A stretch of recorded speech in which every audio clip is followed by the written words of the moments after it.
Assalamualaikum dan salam sejahtera kepada Puan Ramlah, iaitu tutor kepada subjek AA 20403 iaitu hubungan etnik. Kami mengambil soalan nombor 2 iaitu sikap stereotip boleh membawa kepada prejudis dan diskriminasi dalam masyarakat. Saya berpasangan dengan Muhammad Izzuddin. Ahli kumpulan kami ialah Muhammad Nur Hisham bin Abdul Sada. Saya sendiri memegang kad matriks bernomor BA 19, 16, 11, 18, dan Muhammad Izzuddin bin Zaini memegang kad matriks bernomor BA 19, 16, 10, 67. Kita masuk kepada konten. Konten kami mempunyai 4, iaitu definisi stereotip, prejudis dan diskriminasi. Yang kedua ialah faktor.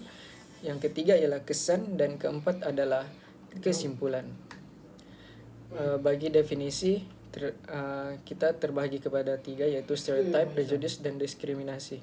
Yang pertama ialah stereotip bermakna kenyataan umum tentang sesuatu kumpulan etnik. Gambaran berlebihan tentang sesuatu perlakuan baik atau buruk yang ditujukan kepada sesuatu kumpulan etnik. Pandangan rendah berteraskan interaksi dan semangat perkauman. Yang kedua ialah definisi prejudis. Prejudis bermakna sikap atau tanggapan yang lazimnya bersifat negatif terhadap sesuatu kumpulan manusia atau ras yang berlainan, atau sikap yang dibentuk berdasarkan generalisasi yang tidak rasional kerana kumpulan tersebut mempunyai kualiti tersebut.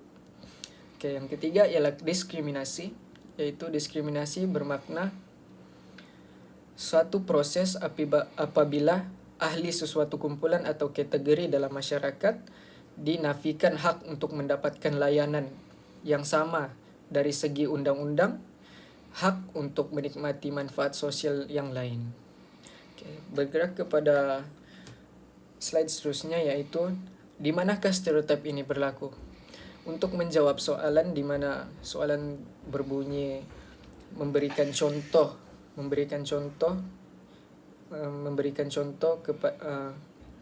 yang sesuai bagi soalan ini ialah kita akur bahawa isu-isu perkauman, prejudis dan diskriminasi dan pandangan seseorang terhadap kumpulan-kumpulan yang lain daripada kita sebenarnya memang telah lama wujud.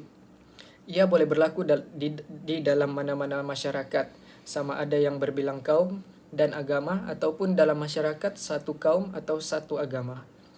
Prejudis dan salah tanggapan tidak semestinya berasaskan kaum atau agama.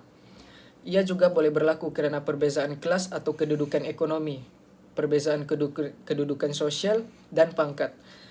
Malah kerana perbezaan taraf pendidikan sekalipun.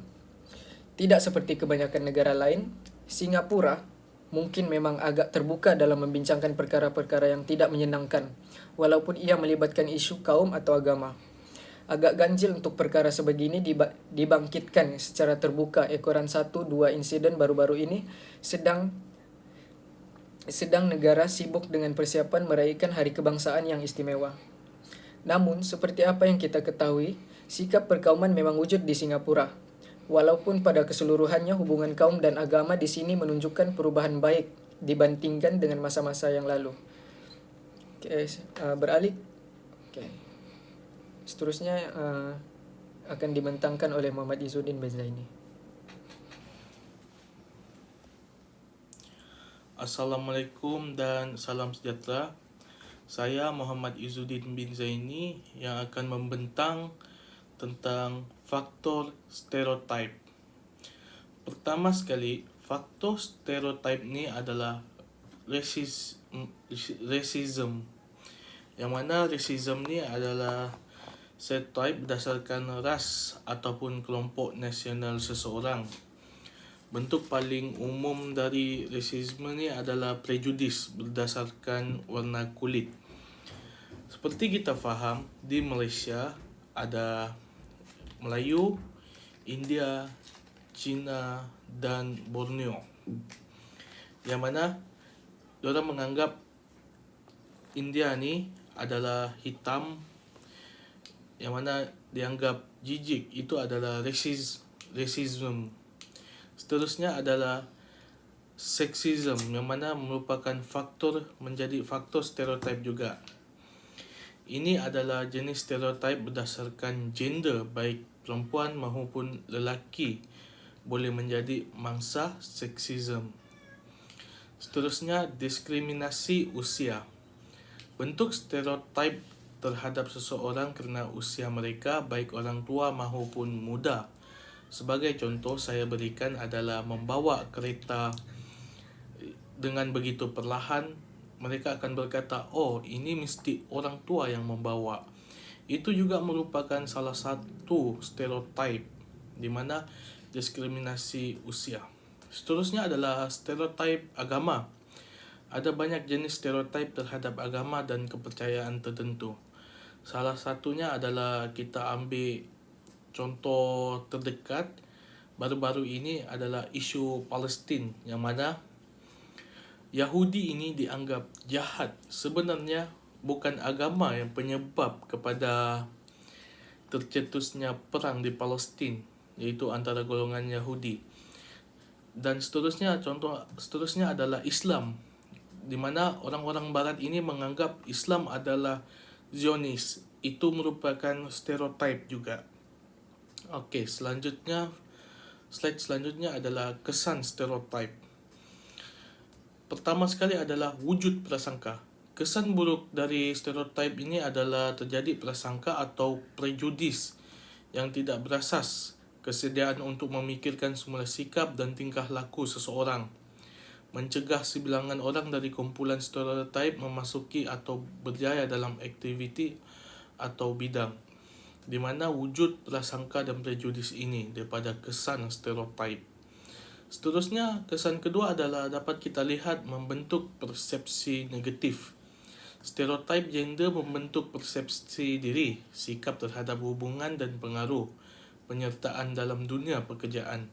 Di persekitaran sekolah, mereka boleh mempengaruhi golongan muda pengalaman kelas seseorang, prestasi akademik, pilihan subjek dan kesejahteraan.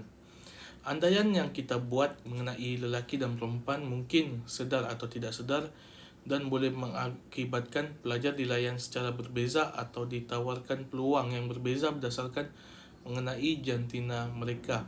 Ini menyebabkan membentuk persepsi negatif terhadap kesan stereotip yang dapat kita tahu. Slide seterusnya dapat kita lihat kesimpulan.